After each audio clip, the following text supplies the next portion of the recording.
The UN nuclear watchdog is calling for military restraint. That after Iranian state TV reported that the country's Natanz nuclear enrichment facility was this Saturday targeted by an airstrike. Iran relayed news of that attack to the International Atomic Energy Agency, which has said that no radiation leakage has been detected at that site. That as residents of the Iranian capital continue to report heavy strikes on targets in and around the city. Well, for more, we can cross live now to Doha to speak with our correspondent there, Hoda Abdel-Hamid. Hoda, a strike, as I just mentioned, hit the Iranian nuclear site at Natanz today. What more can you tell us?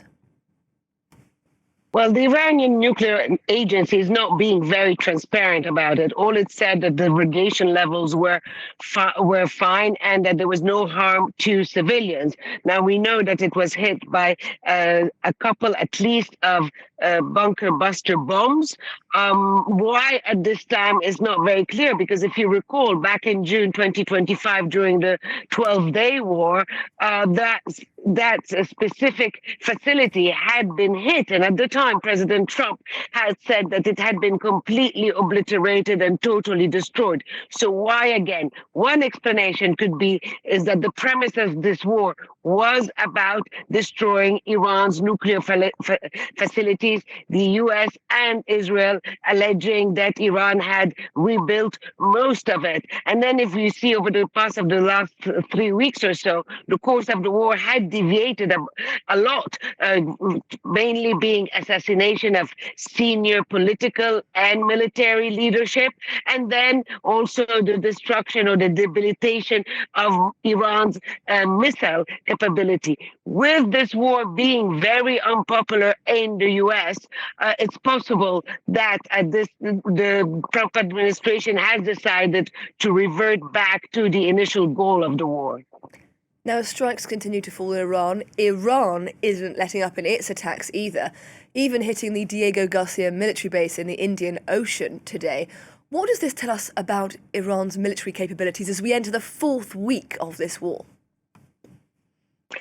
I think it says that Iran had promised that it had surprises, that it had capabilities that the world wasn't aware of it, that it hadn't used its most modern arsenal so far. And today was what happened with Diego Garcia was a show of that. Now, you have to look at the distances. Tehran is about 5,000 kilometers away from Diego Garcia.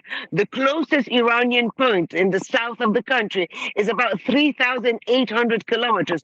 So that is certainly a big show of force, even though there was no damages on Diego Garcia. And one of the two missiles that were fired had a malfunction midway. Still a strong message from Iran. It will send the intelligence community in a spin now, trying to figure out what exactly was that and what exactly don't they know about Iran's capability.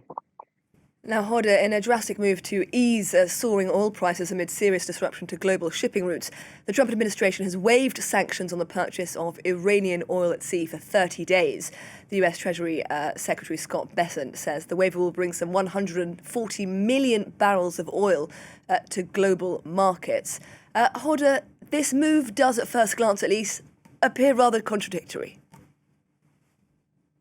It does, because, Iran has been under sanctions forever, one might say. But it comes at a time where it is much needed. As you said, this is the oil that is already at sea in tankers, and it's anchored around the Strait of Hormuz. Iran has been exporting oil, despite the sanctions, on shadow tankers, mainly to Asian countries, and the primary client there being China. Now, what we're talking about is a waiver of 30 days, which is estimated at 140 million barrels as the capacity that is onshore at the moment, or offshore rather, I would say, at the moment, and it's for just 30 days. The Trump administration hoping that by that move, it will reduce the pressure on the energy markets, maybe bring down the price of oil crude. But a lot of that oil is already earmarked to Asia. So we know when President Trump says we're going to use that that oil to hit Iran even harder. That might not be very possible, since that oil has basically already been paid for, and some of the skeptics are saying, well, that money will just help Iran continue its war effort rather than the other way around. Hoda Abdel-Hamid reporting from Qatar there. Thank you very much.